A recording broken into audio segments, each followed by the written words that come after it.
de projet, une porte d'entrée incontournable pour les entreprises, qu'il s'agisse de commerce, d'industrie ou de services, et un réseau de conseillers présents sur toute la Martinique. Donc, nous avons 5 sites dans le nord Atlantique, nord Caraïbes, le centre et le sud de la Martinique.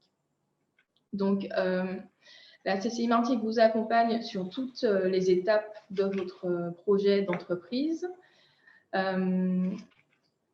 qu'il s'agisse en fait de création, de développement, de financement de vos actions ou encore de préparer l'avenir et de faire vos formalités. Donc, le pôle environnement dont je fais partie, je suis Isabelle Lise, je suis en charge du pôle et je travaille avec Sarah Jean-Baptiste Simone. Donc, ce sont 2 conseillères spécialisées qui sont là pour vous accompagner sur toutes les thématiques liées donc, à tout ce qui est environnement, transition énergétique et développement durable. Et cet accompagnement prend la forme de dispositifs à la carte, en individuel ou en collectif. Et aujourd'hui, c'est un accompagnement collectif que nous proposons sous la forme d'un rendez-vous mensuel, le Vert vous va bien, qui a lieu tous les 3e jeudis du mois. Donc, encore une fois, bienvenue. Nous allons déjà présenter le dispositif réglementaire, donc éco-énergie tertiaire avec la DEAL. Ensuite, parler un peu consommation de référence avec EDF. L'idée ensuite est de vraiment avoir du concret, donc parler économie d'énergie, quel retour d'expérience, comment ça fonctionne avec Watt Smart, et puis concrètement, comment commencer quand on est une entreprise, intervention que je ferai en binôme avec le programme 16, et ensuite on en profitera pour vous présenter l'association Le Quai-Bâti. Donc on va commencer tout de suite sans plus attendre, et je vais passer la parole donc à Monsieur Vaudelin de la DEAL, qui vous parlera du dispositif réglementaire. Donc, Monsieur Vaudelin, je vous donne la main tout de suite. Bien, bonjour à tous. Donc, effectivement, je suis Frédéric Vaudelin, donc responsable bâtiment durable à la DEAL Martinique. Et normalement, j'ai la main, c'est ça? Ça y est, normalement.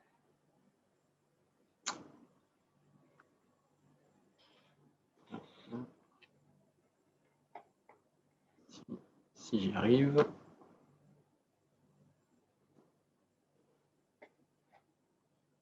Effectivement, il y a un petit temps.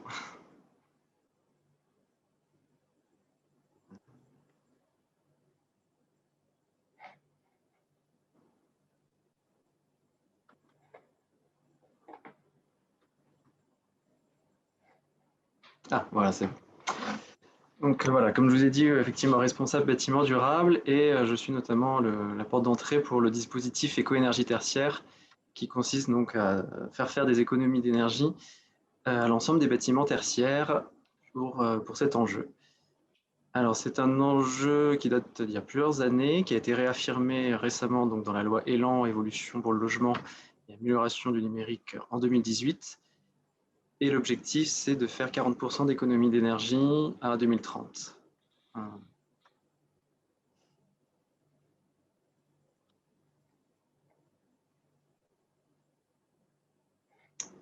Alors, les slides ne défilent pas.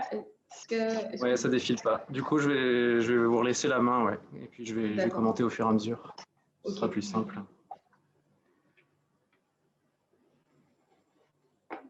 Il faut que je redonne la main. Oui, voilà, c'est ça. Parce que là, Ah si, ça y est. Hop.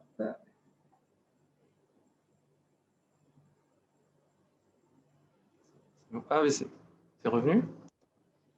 En fait... Ah, c'est bon. Ça y est, j'ai de nouveau la main, c'est bon, ça fonctionne. Ok, super. Donc voilà, donc comme je vous l'ai dit, voilà, l'objectif principal qu'il va falloir retenir, c'est vraiment faire donc 40% d'économie d'énergie entre 2010 et 2030. Voilà, sachant que l'objectif à terme, c'est effectivement de faire 60% d'économie d'énergie en 2050. Il s'agit à la fois de diminuer la consommation énergétique du parc tertiaire et tout en améliorant le confort et le fonctionnement de ces bâtiments.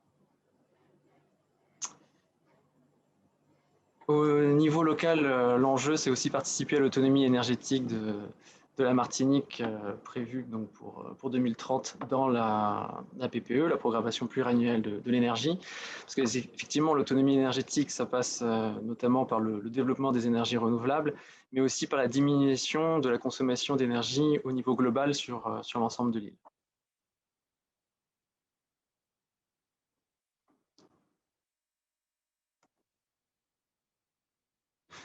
Non, ça va être trop aléatoire, hein. Je pense que je vais vous laisser la main pour défiler le PPT, parce que ça marche qu'une fois sur deux. D'accord, pas de souci. Dans ce cas-là, il faut me redonner la main. Ouais, j'y arrive. Voilà, ça y est, normalement, j'ai redonné la main. D'accord, ok. Donc là, je fais avancer. Ouais, la Hop. diapo d'après, ouais. Et donc, le secteur du bâtiment, c'est vraiment un enjeu sur les questions d'économie d'énergie. Déjà parce qu'en Martinique, donc, le bâtiment, ça représente 20% de la consommation énergétique. Et les bâtiments résidentiels et tertiaires, c'est 35% des émissions de gaz à effet de serre. Et le bâtiment tertiaire a son importance parce que ça représente 3 millions de mètres carrés en Martinique. Le chiffre est même certainement sous-estimé. Voilà, parce qu'il n'y a pas forcément tout le parc public dans ce chiffre-là. Donc on pourrait même se dire qu'on est à peu près à 5 millions de mètres carrés. Et sachant que la moitié de la consommation d'électricité des bâtiments provient du secteur tertiaire en Martinique. On peut passer à la diapo d'après.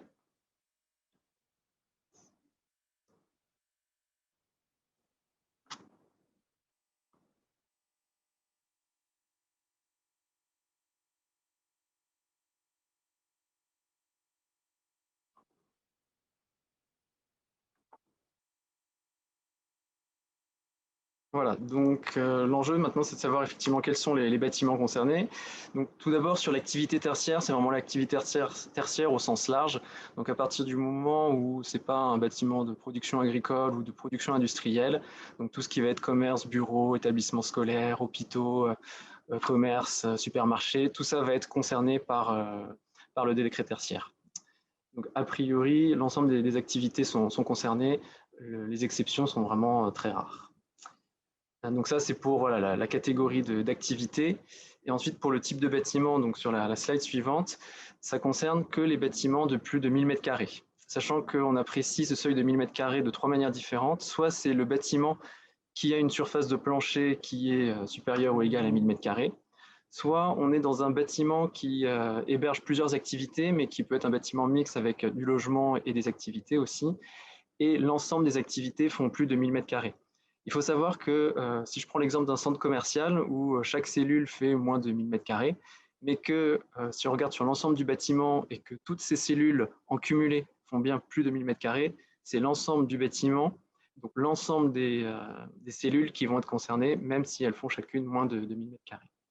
Et la troisième façon d'apprécier ce seuil de 1000 m², c'est à l'échelle d'une parcelle ou d'un site, enfin, voilà, des parcelles voisines. Voilà, si l'ensemble des bâtiments qui sont situés sur un même site font plus de 1000 m², alors l'ensemble du site va être concerné par cette obligation. Si on prend le cas d'une agence de voyage, par exemple, qui aurait plusieurs agences disséminées dans différentes communes, si les agences font chacune moins de 1000 m², comme elles ne sont pas voisines les unes des autres, comme elles ne sont pas côte à côte, alors chacune des agences ne sont pas concernées par le décret tertiaire. Voilà, donc la première question à se poser, c'est de savoir effectivement sur mon bâtiment, est-ce qu'il fait plus de 1000 m²? Est-ce qu'il rentre dans un de ces trois cas-là? Et donc, est-ce que je suis soumis au décret tertiaire? Les seules exceptions qui pourraient vous concerner, ce sont les constructions provisoires. Le reste, les lieux de culte et les bâtiments à usage de sécurité civile et de sûreté intérieure ne vont pas vous concerner. Donc sur la slide d'après, je fais un rappel sur ce que c'est que la surface de plancher. On apprécie vraiment la surface de plancher comme ce qui est à l'intérieur des murs, hormis tout ce qui est stationnement. Donc s'il y a un parking intérieur, ou ça, ce ne sera pas compté dans la surface de plancher. Et les locaux techniques, mais vraiment les locaux comme un transformateur électrique, ne seront pas contenus. Mais voilà, la surface de plancher, il faut vraiment retenir, c'est tout ce qui est à l'intérieur de mon bâtiment et qui a une hauteur supérieure à 1,80 m. Donc voilà sur les bâtiments qui sont soumis au décret tertiaire. Donc ensuite, maintenant, comment est défini l'objectif d'économie d'énergie? Donc il va être défini de deux manières. La première manière, donc effectivement, c'est cet objectif en pourcentage qui est de faire une économie de 40% en 2030. Alors 40% par rapport à quoi? 40% par rapport à une année de référence qui sera après 2010, forcément. Ce qui implique du coup de connaître une année de consommation entière qui date d'après 2010. cette année de consommation, elle est mesurée en énergie finale, c'est-à-dire vraiment l'énergie telle qu'elle apparaît sur la facture EDF. Et c'est ça qui va être important de récupérer dans un premier temps, c'est d'avoir la consommation sur 12 mois consécutifs pour avoir cette année de référence. L'autre possibilité pour définir l'objectif, ça va être d'atteindre un niveau de consommation d'énergie seuil. Alors ce niveau de consommation, il sera défini par arrêté. Il va dépendre du type d'activité du bâtiment, mais il va dépendre aussi de l'usage du bâtiment, s'il est plus ou moins sollicité, s'il y a plus ou moins d'agents dedans, par exemple, ce genre de choses. Donc ça, ce sera défini par arrêté et ce sera calculé automatiquement à partir des données que vous renseignerez sur une application dédiée. Donc voilà, l'idée c'est il y a deux objectifs possibles, soit en pourcentage, soit en valeur absolue, et vous aurez la possibilité de choisir lequel des deux objectifs vous souhaitez atteindre. Donc pour illustrer, si je peux juste récupérer la main, juste pour avoir la souris, pour expliciter, ce sera plus simple. Donc comme je vous l'ai dit, voilà, il y a deux possibilités pour définir l'objectif. Soit vous êtes ici dans un cas numéro 1, donc la pile tout en haut à gauche, avec un bâtiment qui est très peu performant. L'objectif pourrait être défini de deux manières. Soit effectivement, vous avez une diminution de moins 40%, qui est ici représentée en orange sur le chemin bleu. Soit vous allez chercher à atteindre le seuil de 2030, qui est défini par la ligne orange. Et on voit effectivement, il y a un des deux objectifs qui sera supérieur à l'autre, l'objectif supérieur étant plus facile à atteindre. Donc là, dans ce cas-là, vous aurez plus intérêt à choisir l'objectif en pourcentage.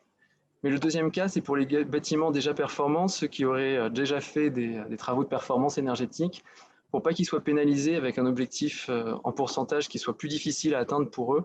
C'est pour ça que des seuils en valeur absolue ont été définis, leur permettant de se fixer des objectifs qui soient atteignables au vu des travaux qu'ils ont déjà menés auparavant.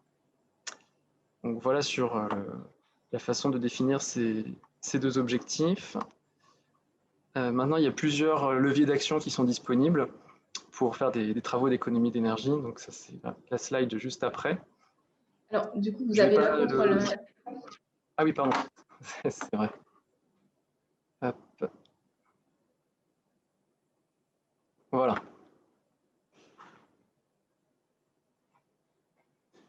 J'ai redonné, c'est bon. Oui. Hop, ça y est. Donc voilà, sur les possibilités d'action, il faut retenir qu'il y a trois types de possibilités d'action. Soit vraiment les travaux sur l'enveloppe du bâtiment, tout ce qui va être isolation importante, rénovation. Les travaux sur les équipements, tout ce qui va être optimisation, gestion, enfin, voilà, ou remplacement par des équipements plus performants. Et puis la sensibilisation, le travail avec les usagers, voilà, les salariés dans les différentes entreprises. Donc voilà pour les actions possibles. Et alors, il faut savoir, ce ne sera pas pour tout de suite, mais vous aurez la possibilité de moduler les objectifs que vous devrez atteindre. Donc ça interviendra dans une seconde phase qui sera plutôt en 2022, où voilà, il y aura la possibilité de déposer un dossier pour expliquer en quoi l'objectif qui va vous être fixé est inatteignable, et du coup, quel objectif intermédiaire vous vous fixez, et quelle justification vous apportez. Mais ça, bon, ce sera plus tardif. Voilà. Et donc la question, c'est comment faire remonter ces données de consommation et donc calculer les objectifs. Donc pour ça, il y a une plateforme Opera qui est mise en place par l'ADEME. Donc l'idée, c'est d'avoir une remontée annuelle des consommations d'énergie, que ce soit des propriétaires ou des occupants. Cette remontée se fera avant le 30 septembre de cette année. Et donc là, ce qu'il faut retenir pour cette année, c'est que l'objectif, c'est de renseigner les données de consommation de l'année de référence, donc l'année d'après 2010, avant le 30 septembre de cette année. Donc ça va être vraiment le travail prioritaire, c'est-à-dire effectivement récupérer ces années de consommation afin de pouvoir saisir notre année de référence dans Opera avant le 30 septembre 2021. Alors, pour l'instant, Opera n'est pas encore disponible. Le site existe, mais il y a uniquement une foire aux questions qui est dessus.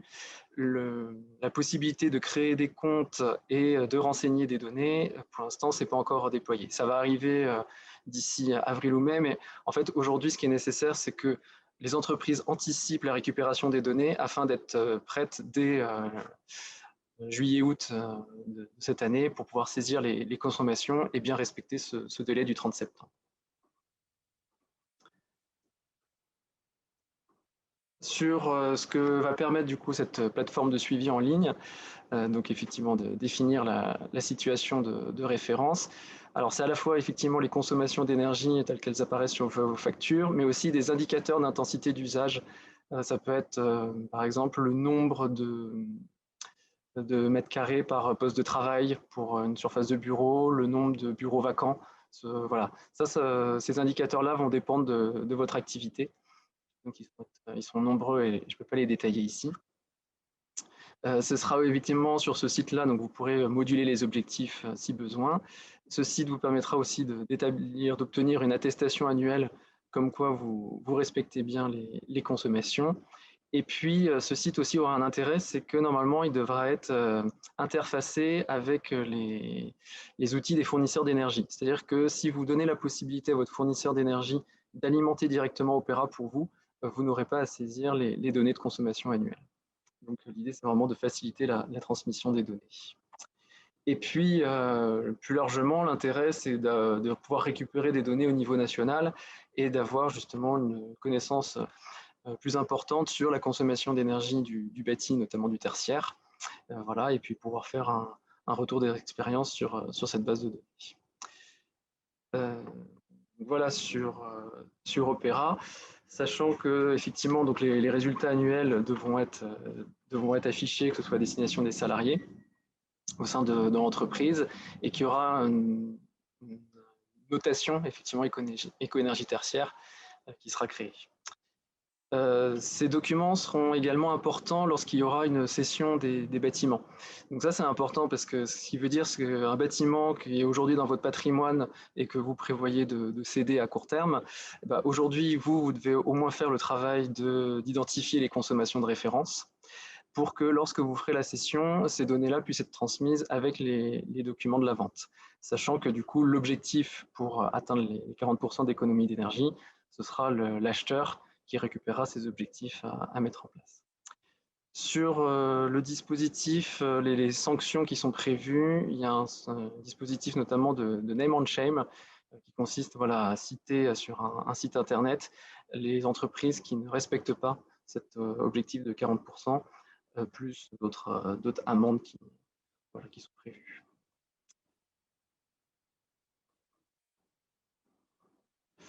Donc, en conclusion, vraiment ce qu'il faut retenir pour cette première étape, c'est que l'objectif, il est défini de deux manières différentes et vous avez le choix de choisir soit l'objectif en pourcentage, donc les 40%, soit le seuil à atteindre, le niveau d'énergie qui sera défini par arrêté selon votre activité, qui sera calculé directement par Opera.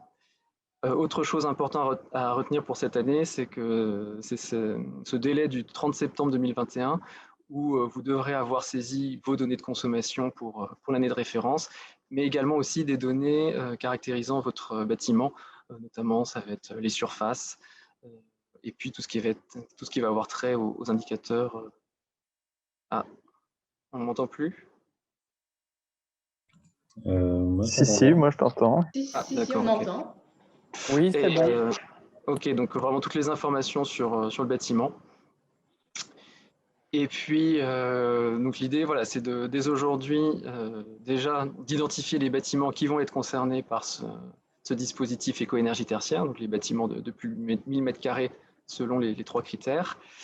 Donc ça implique déjà de connaître la surface plancher de vos bâtiments pour savoir s'ils sont éligibles ou pas, de récupérer la consommation d'énergie sur une année, vraiment soit en retraçant dans les factures ou en vous rapprochant d'EDF.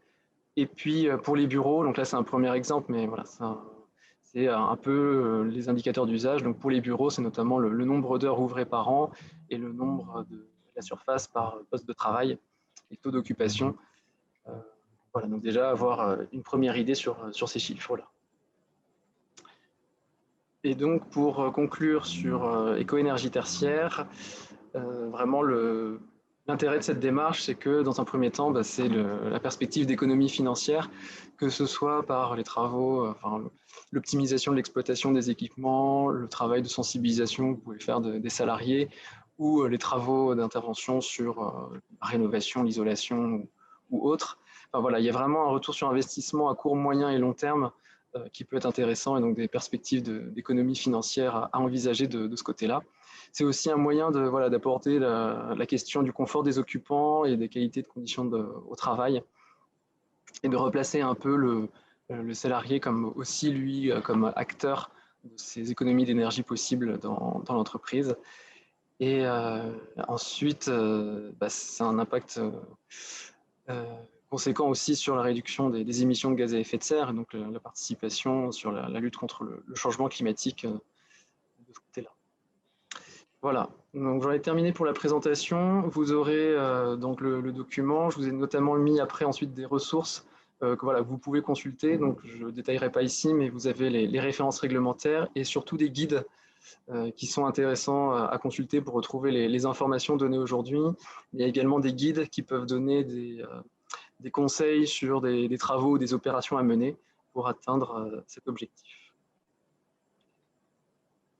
Voilà, j'ai terminé, donc on peut passer aux questions. Donc, on a déjà une première question. Donc, comment va-t-on voir comment les seuils 2030 sont définis? Oui, en fait, donc une fois que vous aurez saisi vos données de consommation au 30 septembre, la plateforme Opera va vous proposer va vous calculer les deux seuils, enfin les deux objectifs, à la fois l'objectif en pourcentage, mais aussi l'objectif en valeur absolue. D'accord. Voilà. Et ça, il le fera directement à partir des arrêtés en fait, qui vont être pris là pour définir ces seuils-là. Ok, et donc on pourra retrouver les chiffres de calcul des seuils directement dans les arrêtés. Voilà, c'est ça, oui, okay. Tout à fait. Oui, ces seuils de calcul. Alors, pour les DOM, l'arrêté n'est pas encore sorti. Il devrait être publié en juin. Donc ça, dès que j'ai l'information, je pourrai informer ceux qui sont intéressés, de leur dire, voilà, l'arrêté est sorti et on connaît la méthode de calcul. Ok, très bien, merci. Alors, on a une deuxième question. Dans le cas d'une unité foncière, avec une activité industrielle, si l'addition des bureaux du site dépasse 1000 m², le site est soumis au décret. Par contre, comment seront mesurées les consommations? Faudra-t-il installer du sous-comptage pour chaque partie comprenant des bureaux, y compris si les bureaux sont disséminés sur différentes zones géographiques? Ouais. Oui, c'est une question très intéressante. Effectivement, sur un secteur industriel, dès lors qu'il y a du bureau, donc il y a du tertiaire, le tertiaire va être soumis. Par contre, c'est uniquement la partie tertiaire qui va être soumise à cet objectif d'économie d'énergie. Tout le bâti qui est dédié à l'industriel, lui, ne restera en dehors du dispositif. Voilà. Et ensuite, pour la question, alors effectivement, ça peut être intéressant d'installer du sous-comptage, mais il y aura la possibilité de définir, de calculer la consommation d'énergie, soit en appliquant un prorata ou en appliquant une méthode de calcul. Enfin, voilà, c'est notamment à ça que servira le rapport derrière, servant à justifier le niveau d'économie d'énergie à atteindre. C'est aussi préciser, sur des cas particuliers comme ça, quelle est la consommation et comment on l'apprécie. Merci pour cette réponse. Juste une question complémentaire du coup. Est-ce que la partie entrepôt est considérée comme du tertiaire ou comme de l'industrie? Pour moi, ça c'est un sujet qui est pas super clair, que ce soit entrepôt sec ou que ce soit entrepôt réfrigéré ou froid. Ouais. Alors, il faudrait que je revérifie, mais pour moi, l'entrepôt, c'est bien tertiaire. Tout ce qui est ces espaces de stockage, d'entrepôt, ça fait partie un peu du domaine logistique et c'est considéré comme du tertiaire, mais ça, je revérifierai. Je ne l'ai plus en tête. Donc, je prends la question et je reviendrai derrière dessus. Donc, on a une autre question. Est-il prévu à ce stade une répartition des responsabilités entre les propriétaires et les occupants en cas de location, sachant que certaines actions peuvent dépendre de l'un ou l'autre et qu'il faudra probablement cumuler les deux pour atteindre les réductions de l'ordre de 40% comme demandé par le décret? Tout à fait. Effectivement, la question propriétaire et locataire, la responsabilité est partagée. Donc, ça va dépendre effectivement des baux, mais en général, le propriétaire, lui, il aura l'intervention sur tout ce qui est enveloppe du bâtiment, voilà, donc vraiment l'extérieur. Et le locataire, lui, aura les interventions sur tout ce qui concerne l'usage du bâtiment. Donc, ça peut être les aménagements intérieurs, la sensibilisation de ses occupants. Et effectivement, il faudra prévoir un système de suivi des consommations où les deux et l'information. Et là aussi, en fait, ce qui va se passer, c'est que sur Opera, donc, il y aura un compte qui sera créé pour renseigner les données à l'échelle du bâtiment. Et le propriétaire, lui, aura la possibilité de se connecter sur ce compte-là pour lui expliquer du coup, enfin donner son plan d'action sur les économies d'énergie qu'il va prévoir. Donc voilà, donc effectivement, on sera sur une responsabilité partagée entre propriétaires et locataires. Voilà, et donc aujourd'hui, voilà, si vous êtes propriétaire, vous pouvez déjà en parler avec votre locataire et inversement, si vous êtes locataire, déjà l'anticiper avec votre propriétaire sur comment va se passer cet objectif d'économie d'énergie entre vous deux.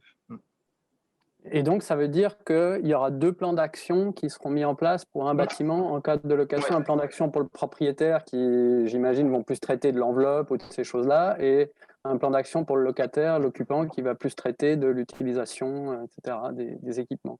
Oui. Ok. Oui, tout à fait. Ouais. D'accord, très bien. Merci encore, Monsieur Baudelin. Alors, on va continuer de prendre des questions dans le chat si vous voulez bien, mais on va avancer. Du coup, je vais céder la parole tout de suite à Madame Pichy, donc d'EDF, qui va nous parler un peu plus de la consommation de référence. Bonjour à tous. Vous m'entendez bien? Oui, on vous entend. Oui, alors je suis Yael Pichy, je suis responsable du département efficacité énergétique à EDF en Martinique.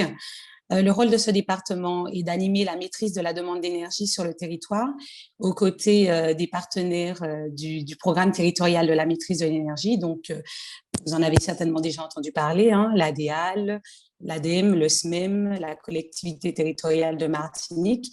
Et à ce titre-là, nous animons le cadre de compensation des petites actions de MDE. Ça, nous allons y revenir un peu plus tard. Aujourd'hui, effectivement, la question est comment récupérer les données de consommation de référence. Donc, bien évidemment, sur vos factures, là, je ne vous apprends rien, mais nous allons nous attacher à élaborer un petit process, c'est-à-dire une petite note sur un A4, vous permettant effectivement de comprendre et de savoir comment bien faire pour récupérer sur les 10 dernières années, enfin sur les années après 2010, comment récupérer au mieux la consommation qui va vous permettre effectivement d'atteindre les 40% d'objectifs fixés en termes d'économie d'énergie. Donc ça, c'est un document que vous aurez à disposition sur le site de la CCI et sur le site d'EDF.mq et nous ferons une information effectivement très rapidement pour vous accompagner dans la récupération de ces données de consommation. Concernant les offres Agir Plus, je sais que nous allons y revenir à l'occasion d'un prochain rendez-vous parce qu'effectivement, EDF est impliqué à double titre, hein. D'une part, pour vous accompagner pour récupérer vos données de consommation, mais également dans toutes les actions que vous allez pouvoir déployer pour arriver à ces économies au bout du bout. Aujourd'hui, ce que je peux vous proposer, si vous avez des questions particulières justement sur les dispositifs qui existent, c'est de nous adresser un mail à l'adresse Agir Plus Pro qu'on vous mettra dans le chat. Et là, vous pouvez effectivement nous poser toutes les questions inhérentes aux économies d'énergie. Dans un deuxième temps, nous reviendrons vers vous avec ce mode opératoire pour vous permettre de récupérer votre consommation de référence.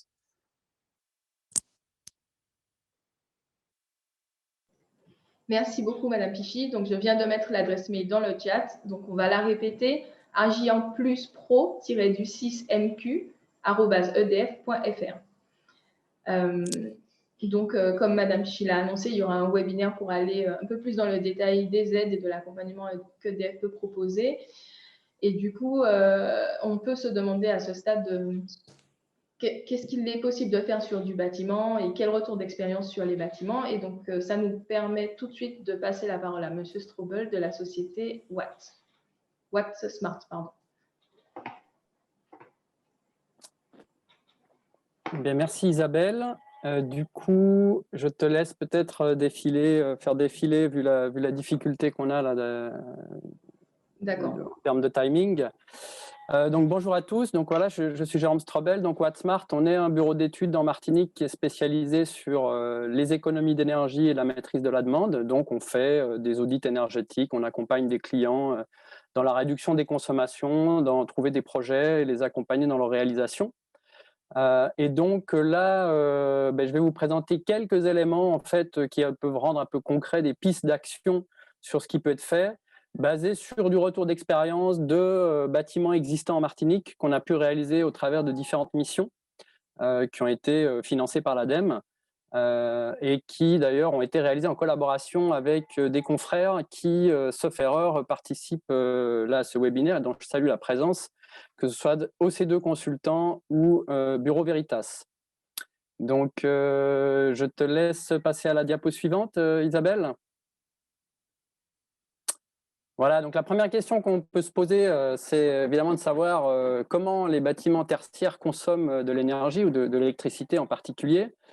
Et là, ça a bien été dit par Frédéric avant cela, les seuils réglementaires vont différer selon les catégories d'activité des bâtiments tertiaires, notamment parce que, évidemment, en fonction du rôle que ces bâtiments ont, les consommations ne sont pas du tout du même ordre. Donc, vous voyez sur le graphique de gauche, ce qu'on appelle la consommation spécifique en fait, de différentes catégories de bâtiments tertiaires. Donc, l'échelle, c'est des kilowattheures par mètre carré par an. Donc, typiquement, ce que vous voyez, c'est que les bâtiments de bureaux, en moyenne, en Martinique, consomment de l'ordre de 150, 160 kilowattheures par mètre carré par an. Je précise que ça, c'est des données qui vont qui sont basées sur notre expérience, notre retour d'expérience, donc elles ne sont pas forcément totalement représentatives, en tout cas concernant certaines catégories d'activités. Elles demandent à être affinées, et je pense que c'est un des grands acquis aussi que permettra ce dispositif écotertiaire, c'est qu'on va beaucoup mieux connaître en détail le niveau de consommation.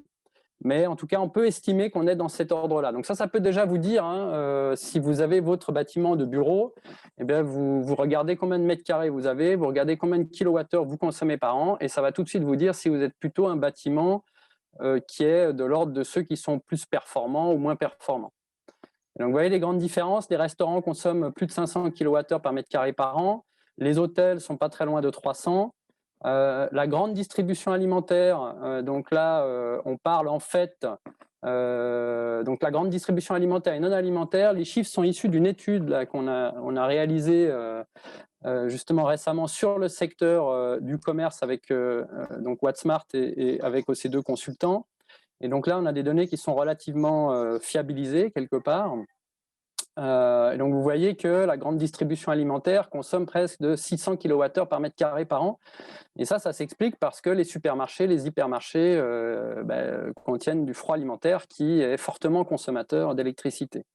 Et donc ces mêmes grandes surfaces, quand elles sont non alimentaires, je veux dire magasins de sport, de bricolage, etc., on est autour de 150 kWh par mètre carré par an, du même ordre finalement que les bureaux.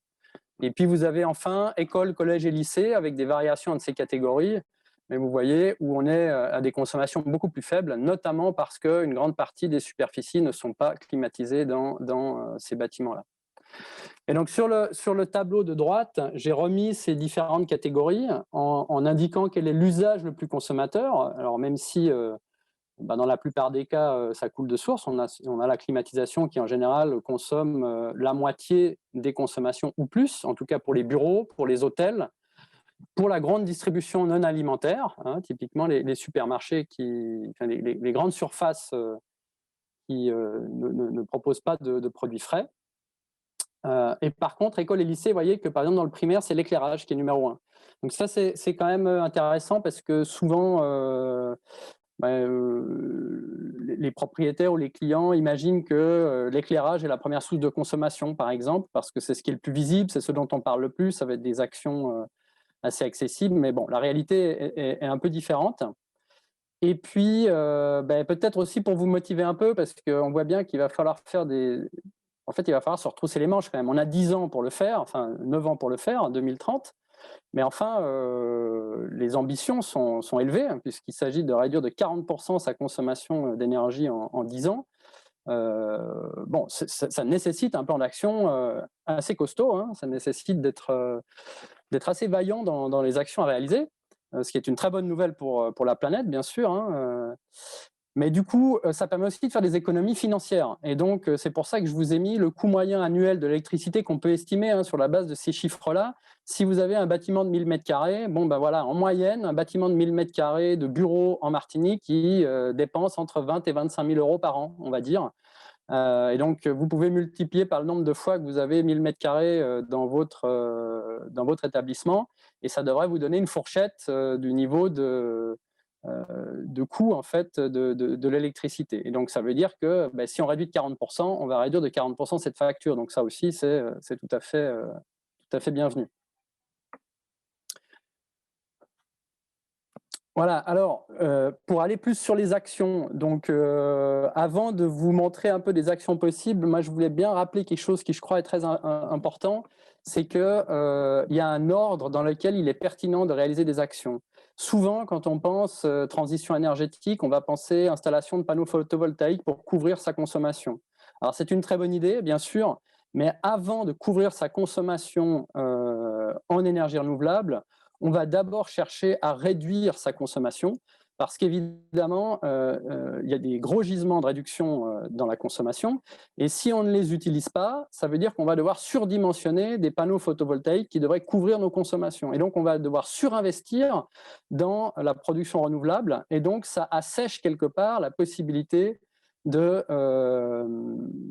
réaliser des actions d'économie d'énergie. Et des actions d'économie d'énergie qui sont de deux ordres. Bien sûr qu'il est important d'investir dans des équipements efficaces, par exemple des climatiseurs efficaces, des LED pour l'éclairage, mais la priorité, et c'est ça qu'on fait en général quand on fait des audits énergétiques, c'est qu'on cherche d'abord à voir où est-ce qu'il y a des gaspillages qui peuvent être éliminés sans aucun investissement. Et ce qu'on voit en pratique, c'est qu'on a toujours un socle de 5-10%, voire plus, de consommation d'énergie qui sont en fait des purs gaspillages dans les établissements, et qui peuvent être réduits sans aucun investissement. Donc voilà, d'abord réduire le besoin autant que possible, que ce soit par des actions, réduire les gaspillages, ou dans le cas de la climatisation, aussi isoler la toiture pour éviter de devoir faire rentrer de la chaleur et ensuite devoir climatiser. Ensuite, investir dans des équipements efficaces, et une fois qu'on a fait ce travail-là, il y a un intérêt à installer des panneaux photovoltaïques en autoconsommation qui du coup vont réduire la consommation appelée sur le réseau. Et Frédéric, ça pourrait être une question supplémentaire, mais on est bien d'accord que c'est vraiment l'électricité livrée par le réseau qui va être tenue en compte. Et donc, ça veut dire qu'en Martinique, où on a une situation favorable pour le photovoltaïque en autoconsommation, ça va participer des 40% de réduction d'économie à chercher, hein. On est d'accord là-dessus, Frédéric ? Oui, oui, tout à fait. C'est bien ça, c'est effectivement l'énergie livrée qui est regardée, oui, tout à fait. Ok, on peut passer à la diapo suivante. Alors, juste si tu en es d'accord, Jérôme, il y a une question sur le graphique que tu as présenté à l'instant. Oui. Est-ce qu'on peut avoir le temps et les durées d'utilisation du réseau des locaux qui ont permis de calculer ces chiffres? Alors, bon, disons de manière générale, on n'a pas utilisé de temps d'ouverture des locaux pour calculer ça. On a des consommations totales d'un certain nombre de bâtiments tertiaires, et on a des superficies de ces bâtiments. Et ça nous permet de donner une valeur de consommation au mètre carré par année. Évidemment, cette consommation au mètre carré par année, elle va dépendre du temps d'utilisation. C'est-à-dire que si on prend des bureaux, si on a des bureaux qui sont ouverts que des demi-journées ou des bureaux qui sont ouverts toute la journée, au final, ce 150 kWh qu'on a affiché là sera la moyenne entre tous ces bureaux. Donc ça, c'est clair que si vous avez par exemple, vous êtes propriétaire ou vous êtes gestionnaire d'un bâtiment de bureau qui est ouvert à des horaires de bureau supérieurs à la moyenne, bon, il faut vous attendre effectivement à ce que vous ayez une consommation qui soit supérieure à celle-ci. Mais sauf erreur, le décret tertiaire en tiendra compte puisque vous aurez vous allez être suivi aussi sur des consommations par unité d'usage. Et dans ce cas-là, les temps d'ouverture seront des unités d'usage. Donc là, on parle bien de bâtiments moyens avec des horaires moyens. Voilà. D'accord, c'est très clair. Merci beaucoup. Donc, du coup, je te laisse continuer. Voilà, donc je voulais vous montrer, là, on a donc fait cette étude sur le secteur du commerce et donc on a fait un accompagnement, enfin on a fait une analyse détaillée de 30 commerces de différents types en Martinique qu'on a instrumenté, sur lesquels on a évalué les actions qui pouvaient être réalisées. Et là, je vous ai mis un peu un résumé d'un certain nombre des actions. Donc, on aura l'occasion dans un prochain webinaire, donc je ne sais pas s'il est déjà agendé, mais il est prévu de tenir un webinaire complémentaire pour aller plus en détail sur ce qu'il est possible de faire pour réduire ses consommations. Mais là, on donne déjà un certain nombre de possibilités standardisées, quelque part, pour des établissements standards. Et donc, voilà, le premier type d'action, c'est ce que je disais, c'est d'utiliser les équipements de manière efficace. Donc là, il y a un florilège, on va dire, d'actions qui dépendent du cas, mais si on prend par exemple la climatisation, le premier sujet, ça va être de s'assurer que les portes donnant sur l'extérieur sont bien fermées et évite que l'on soit en permanence en train de faire entrer de l'air chaud et humide de l'extérieur et donc de demander à la climatisation de tourner inutilement. Ça va être ensuite de réguler la température de consigne de la climatisation pour éviter qu'on ait un air trop froid qui va surconsommer.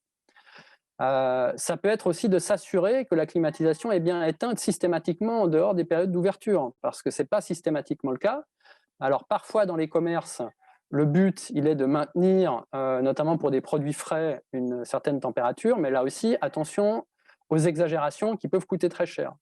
Et c'est aussi l'entretien. C'est aussi l'entretien parce que si on laisse ces unités extérieures, par exemple, s'encrasser, le climatiseur va fonctionner beaucoup moins bien. L'équipement de climatisation va surconsommer. Parfois, ça peut être de l'ordre de 10%.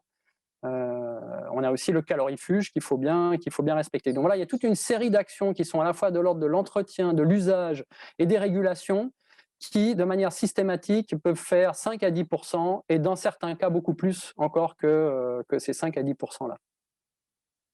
Ensuite, on a un certain type d'action qui est, on l'a dit, la climatisation dans les commerces, c'est une grosse part de consommation. Et donc, la réduction des besoins de climatisation participe fortement donc à atteindre cet objectif du décret éco-tertiaire. Une de celles-ci, c'est l'isolation de toiture qui permet des gains de l'ordre de 10 à 15% en climatisation. C'est aussi d'avoir des toitures réfléchissantes. On a souvent des toitures qui sont sombres, notamment sur les toitures terrasses des commerces, et donc qui absorbent la chaleur. Parfois, elles n'étaient pas sombres à l'origine, mais avec le temps, elles se sont assombries. Donc là, on peut estimer que repeindre ces toitures ou installer des solutions réfléchissantes, ça permet 5%, de l'ordre de 5% de réduction de consommation. Et puis après, on a deux types d'actions qui sont peut-être un peu moins classiques, mais qui, je pense, méritent d'être soulignés. Quelque chose qui se fait très peu, voire pas du tout en Martinique, même dans des espaces climatisés. L'installation de brasseurs d'air en combinaison avec la clim peut être intéressante parce qu'elle peut permettre de réduire le besoin de climatisation pour maintenir le même niveau de confort. De même que la réduction de la hauteur sous plafond. Quand on a des grands volumes à climatiser, forcément, ça implique beaucoup de consommation, alors que parfois, ce n'est pas utile pour la clientèle et les produits. Ça peut vouloir dire des fois uniquement abaisser les unités de climatisation qui sont situées trop en hauteur. Et puis ensuite, une série évidemment d'actions sur des équipements efficaces, que ce soit sur des meubles froids performants, des climatiseurs performants ou de l'éclairage performant LED. Et sur ce point, je dois bien dire qu'il faut faire attention de faire une étude d'éclairement pour ne pas remplacer de 1 à 1 les équipements, parce qu'ensuite on se retrouve avec des niveaux d'éclairement extrêmement élevés qui parfois vont manger le gisement de réduction d'énergie qu'on aurait pu faire, parce que en passant en LED, finalement, on suréclaire les magasins. Et vous voyez, pour terminer, que le photovoltaïque en autoconsommation, c'est vraiment une part tout à fait significative. Dans le commerce, mais aussi dans les bureaux, en Martinique, dans le tertiaire, on a une grande chance, c'est que le soleil est là au moment où on a besoin de consommer de l'énergie, en particulier pour la clim. Et on a donc des belles toitures qui peuvent servir à s'alimenter en renouvelable et donc à faire baisser de 20 à 40%, vous voyez, les consommations d'énergie. Donc là, il y a vraiment un intérêt à développer ça. C'est très aidé encore actuellement, donc il n'y a pas vraiment de raison de s'en priver. Voilà, on peut passer à la diapo suivante. Alors, je voulais vous donner 2 exemples. Alors là, on a fait un suivi en fait de bâtiments performants. C'est des bâtiments très récents. Donc, ce n'est pas forcément des exemples qui peuvent être suivis en tout point de vue pour des bâtiments à rénover, mais néanmoins, ils sont intéressants parce qu'ils permettent de figurer un peu les ordres de grandeur.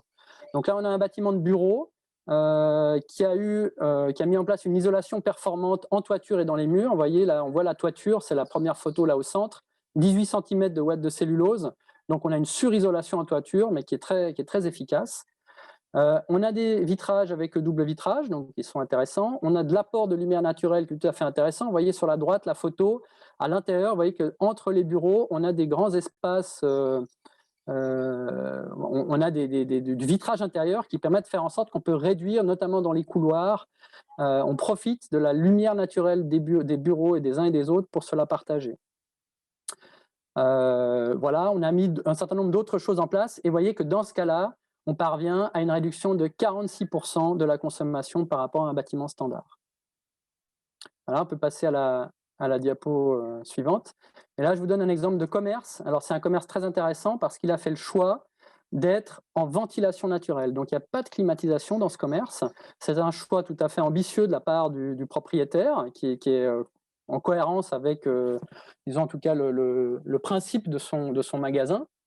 Et donc, pour ça, il y a un certain nombre d'actions pour protéger le bâtiment des apports de chaleur qui ont été mis en place, avec des toitures et des murs de couleur claire, avec une très bonne isolation en toiture, avec des bonnes protections solaires que vous pouvez voir sur la photo tout à droite. Là, on a une protection solaire avec des bambous qui ont été mis en place, avec un éclairage performant. Et évidemment, on a mis des brasseurs d'air à l'intérieur de la zone de vente, parce que même si on a des ouvertures, comme vous voyez sur la fenêtre du centre, des grandes ouvertures qui doivent permettre la ventilation naturelle, en Martinique, on a quand même plusieurs mois par année où on a très peu de vent. Et donc, il faut recourir à un brasseur d'air pour avoir du confort. Je tiens à rappeler qu'un brasseur d'air consomme de l'ordre de 10% de ce que consomme un climatiseur. Donc, c'est important d'avoir ces ordres de grandeur en place. Ça permet de vous dire que tout ce qu'on peut faire avec du brassage d'air, c'est vraiment des gains importants de consommation. Et vous voyez, dans ce cas-là, ce bâtiment consomme moins de 20% de ce que consomme un bâtiment moyen de commerce équivalent. Voilà. Je vous remercie. Eh bien, merci beaucoup, Jérôme. C'était très clair. On a une question. Donc, quel est le taux d'intervention aujourd'hui d'aide pour du photovoltaïque, donc en autoconsommation, comme tu le décrivais?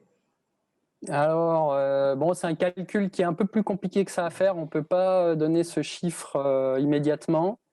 Et je ne sais pas, il n'y a personne c'est des aides ADEME, sauf erreur, hein, Gaël, tu me corrigeras, c'est encore des aides ADEME actuellement. Je pense que personne de l'ADEME n'est là pour préciser ça, mais on a des temps de retour sur les projets, en tout cas moi sur les derniers projets que j'ai vus, qui sont tout à fait intéressants, hein, de l'ordre de 5 ans ou à peine plus pour des panneaux photovoltaïques qui sont garantis sur 20 ans. Hein. Donc vraiment des retours qui sont intéressants. Oui, tu as raison. Pour l'instant, effectivement, c'est l'ADEME qui se positionne sur le PV. Donc, c'est dans le cadre du programme territorial de maîtrise de l'énergie? C'est ça, dans le cadre du PTME. Donc, il y a des appels à projets, il y a des porteurs de projets pour le photovoltaïque.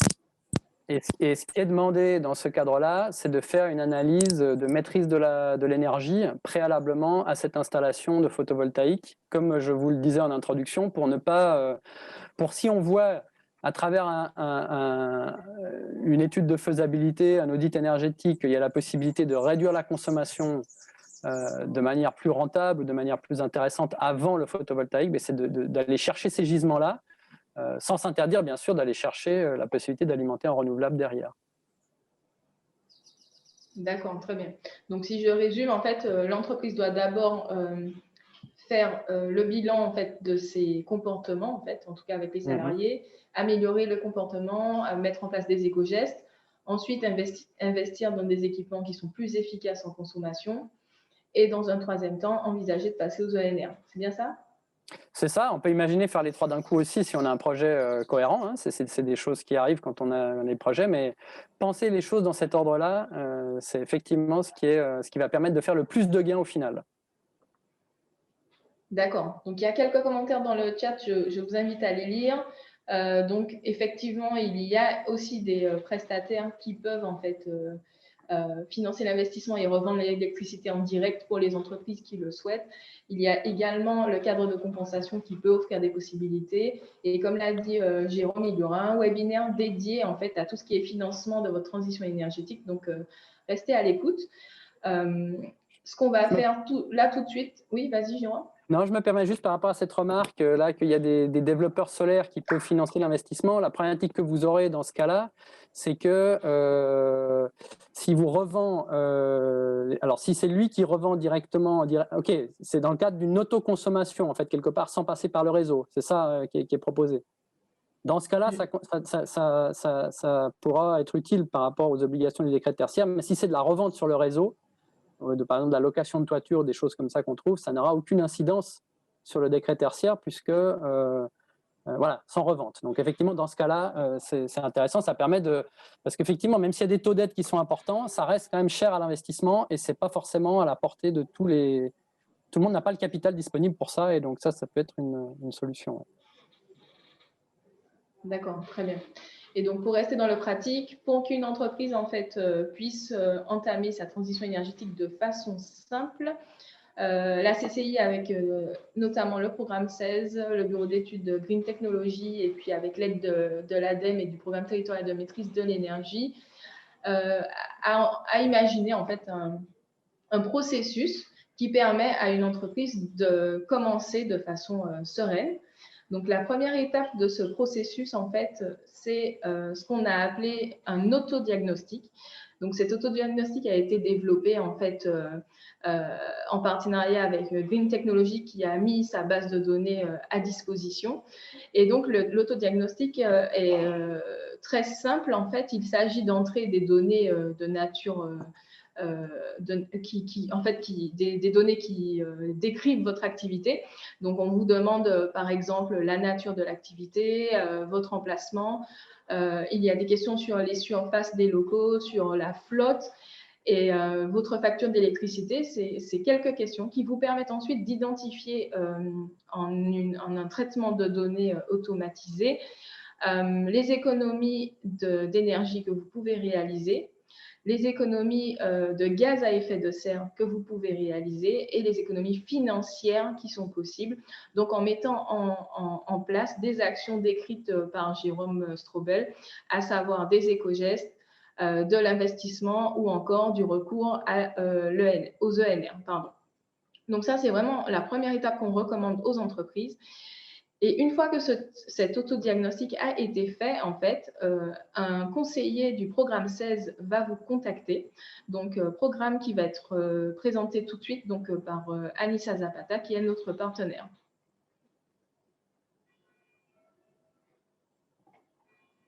Alors, Anissa, est-ce que tu nous entends? Hop, oui.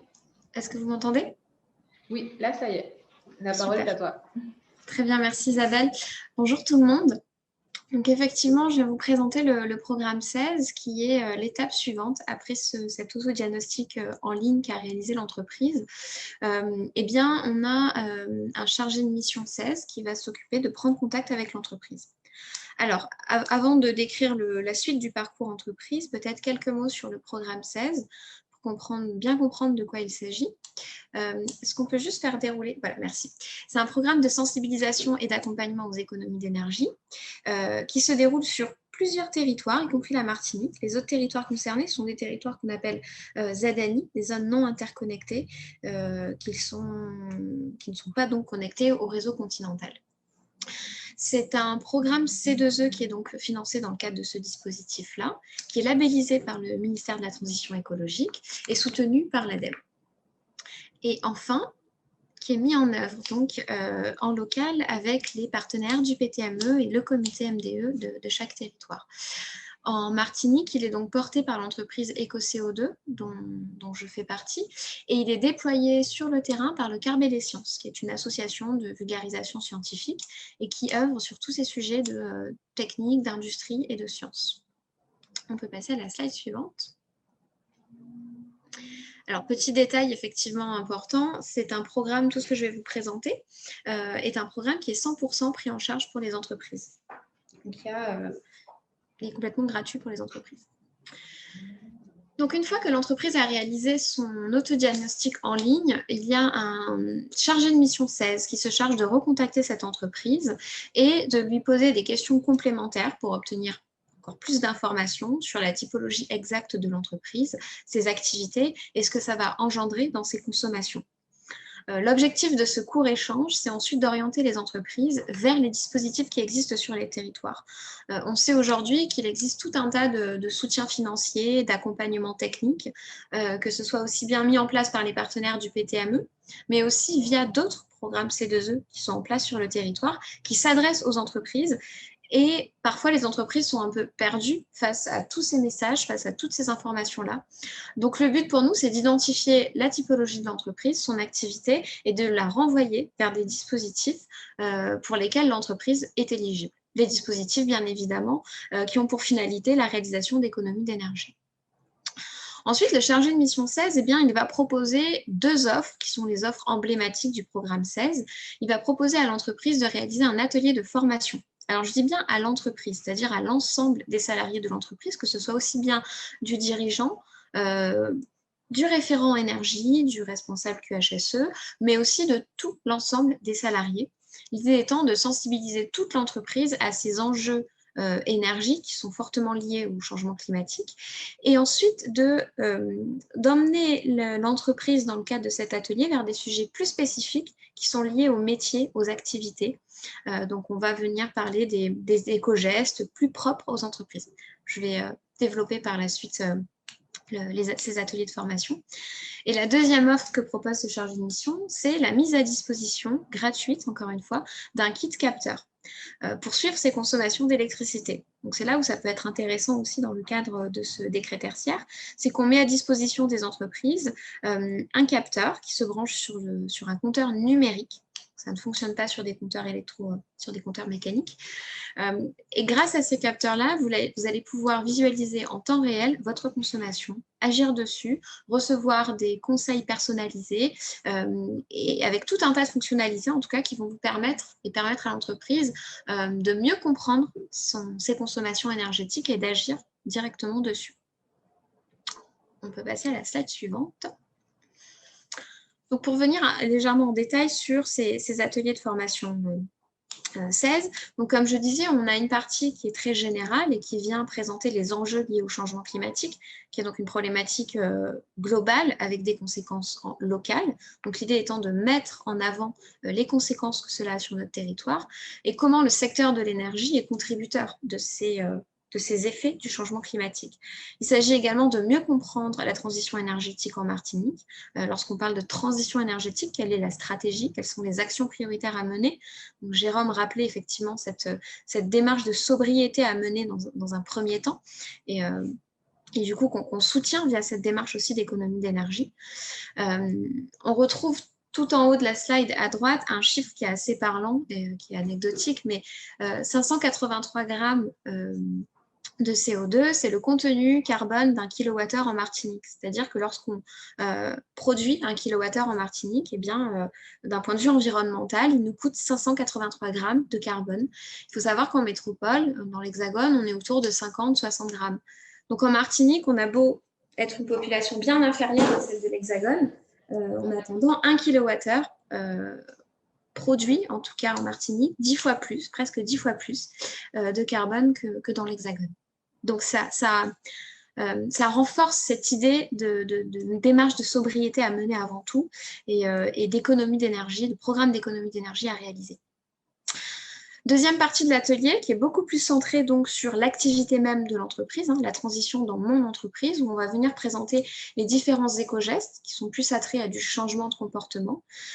Également proposer de l'investissement, des travaux à mener en fonction des usages prioritaires qui vont être identifiés et donc des consommations les plus importantes dans l'entreprise.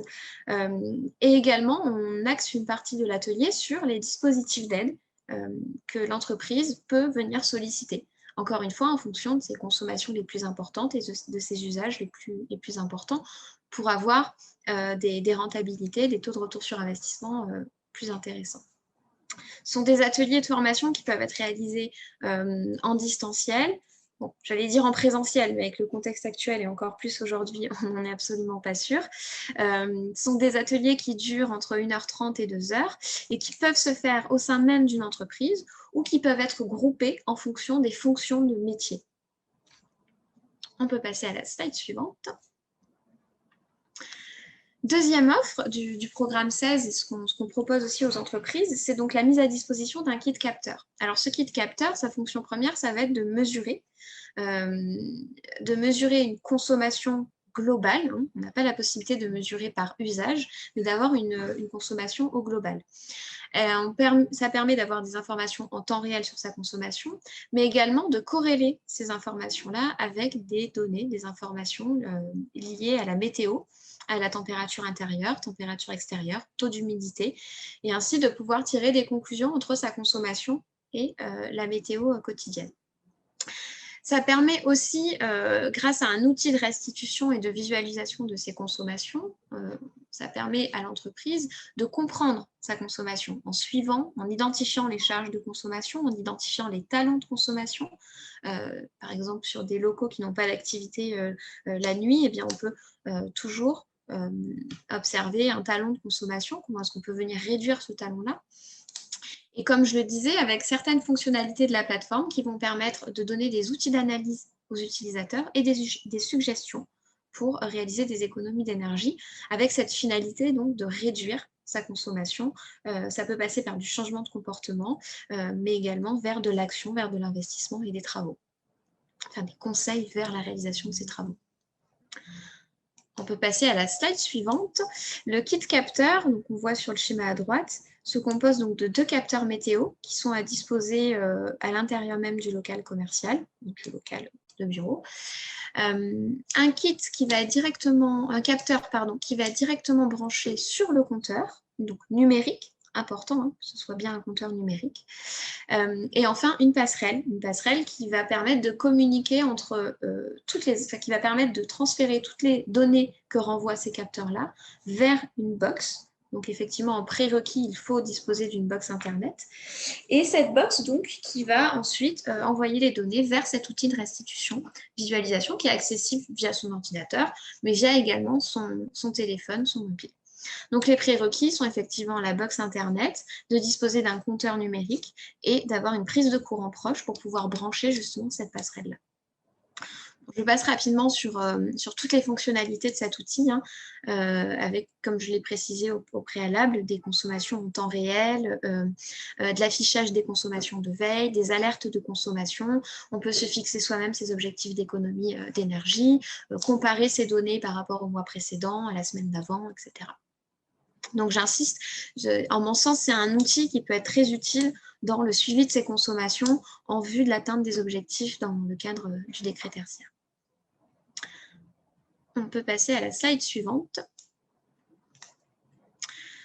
Alors, pour en savoir plus sur le programme 16, on a donc une plateforme en ligne, 16-maîtrise-énergie.fr/MQ, avec des données personnalisées sur le territoire de la Martinique, comprendre la transition énergétique en Martinique, sur un site public. On vous invite, en tant qu'entreprise, à créer votre espace connecté. Vous devez simplement vous munir d'un numéro de SIRET et d'une adresse mail, d'un contact. Sur cet espace connecté, vous aurez accès donc à des kits métiers, des éco-gestes en fonction de votre activité. Vous aurez accès donc à cette plateforme de restitution si vous disposez de capteurs. Et pour disposer de capteurs, eh bien, vous pouvez les commander en ligne sur notre plateforme. Si vous souhaitez bénéficier d'un atelier de formation, vous pouvez également vous inscrire à un atelier, nous contacter pour qu'on puisse réaliser un atelier au sein même de votre entreprise aussi. Vous retrouverez donc mes coordonnées en bas à gauche de la slide.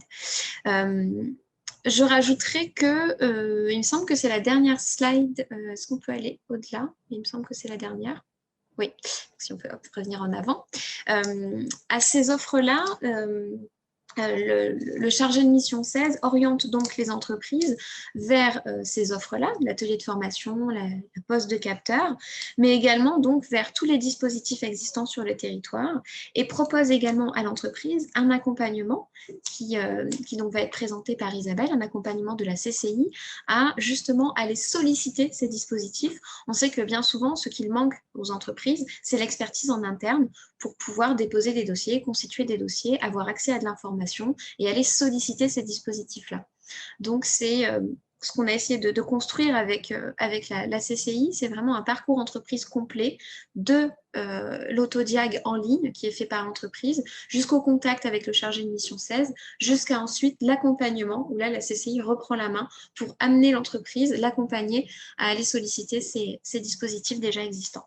Et je laisse la parole à Isabelle pour la suite. Merci. Merci beaucoup, Anissa. Et donc, effectivement, en fait, toujours dans notre circuit d'entreprise qui est sensibilisé, puis qui devient de plus en plus à l'aise sur sa consommation d'énergie, sur sa stratégie à mettre en place pour réussir sa transition énergétique, sur les investissements qu'elle a besoin de faire.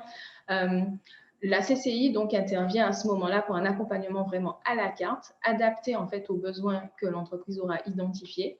Et donc c'est très varié, ça peut aller de l'aide à la rédaction de cahiers des charges techniques pour recruter un prestataire, jusqu'à l'appui dans la recherche de partenaires financiers ou dans le montage de dossiers pour obtenir des financements, mais aussi tout ce qui va être benchmarking, recherche des meilleures techniques disponibles. Si par exemple c'est un industriel qui cherche en fait un nouveau procédé moins énergivore, la consultation d'experts.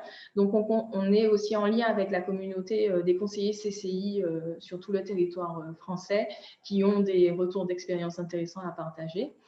La CCI propose aussi des prestations comme ici, donc on a le logo de l'opération TPE-PME gagnante sur tous les coûts, qui a pour objectif une approche flux. Donc, on traite de l'énergie, mais également des matières premières, des déchets ou encore de l'eau, pour aider les entreprises en fait à réaliser à la fois leur transition énergétique, mais également dans une approche plus holistique, leur transition écologique.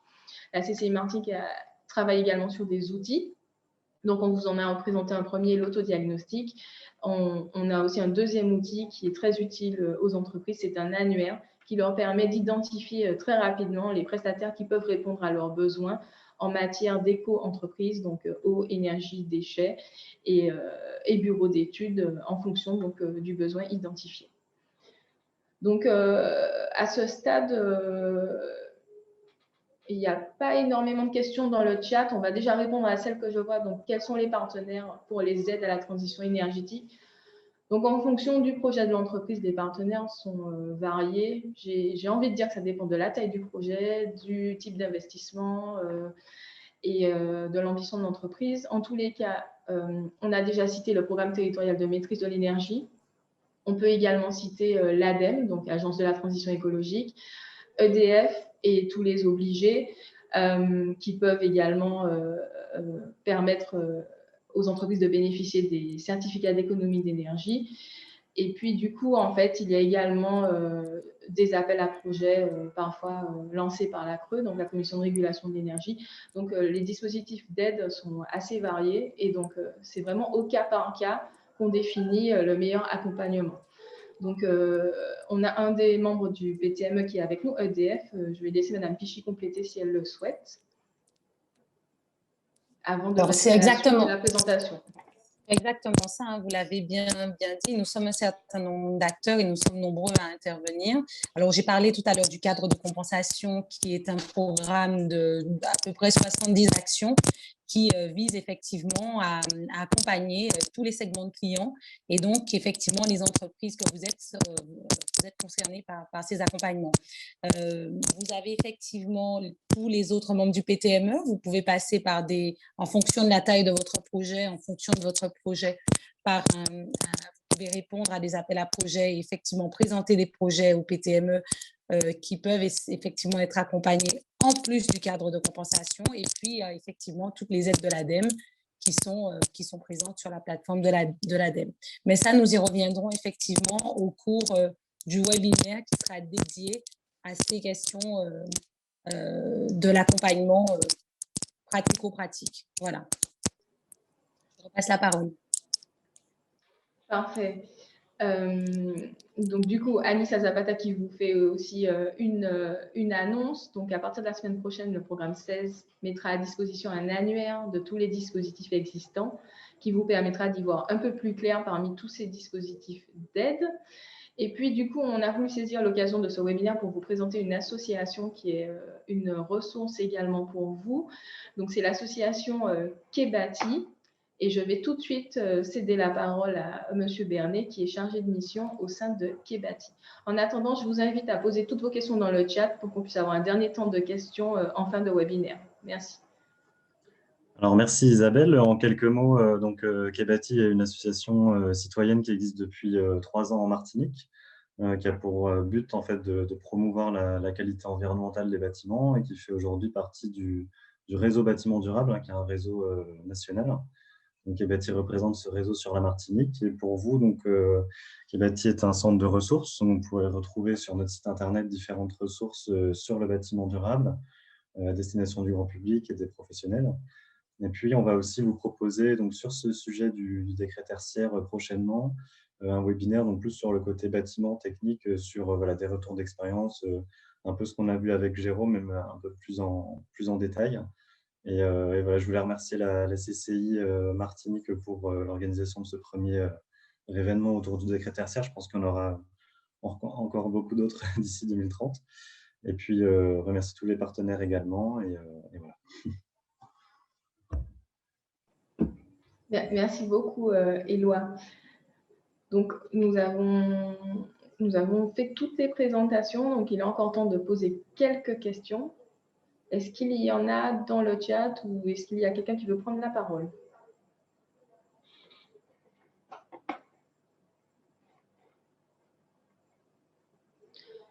Bon, pas de questions. C'était très clair, c'était parfait. Du coup, il ne me reste plus qu'à remercier tous nos intervenants.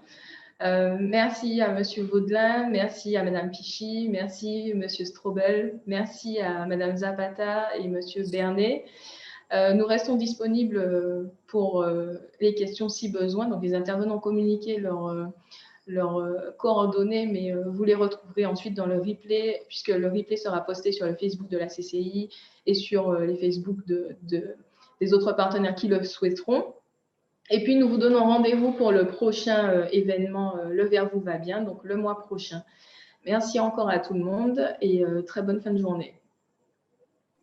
Merci beaucoup. Est-ce que les intervenants veulent conclure, passer un message Non, enfin, merci beaucoup déjà pour ce premier événement du genre, parce je pense que c'est nécessaire de rassembler effectivement tous les prescripteurs et toute la communauté qui gravite autour de la transition énergétique. Après, vous avez nos coordonnées, puis vous pouvez d'ores et déjà vous rapprocher de nous pour avoir de plus amples informations sur tous les dispositifs d'aide, même si ça viendra encore un peu plus tard. Voilà.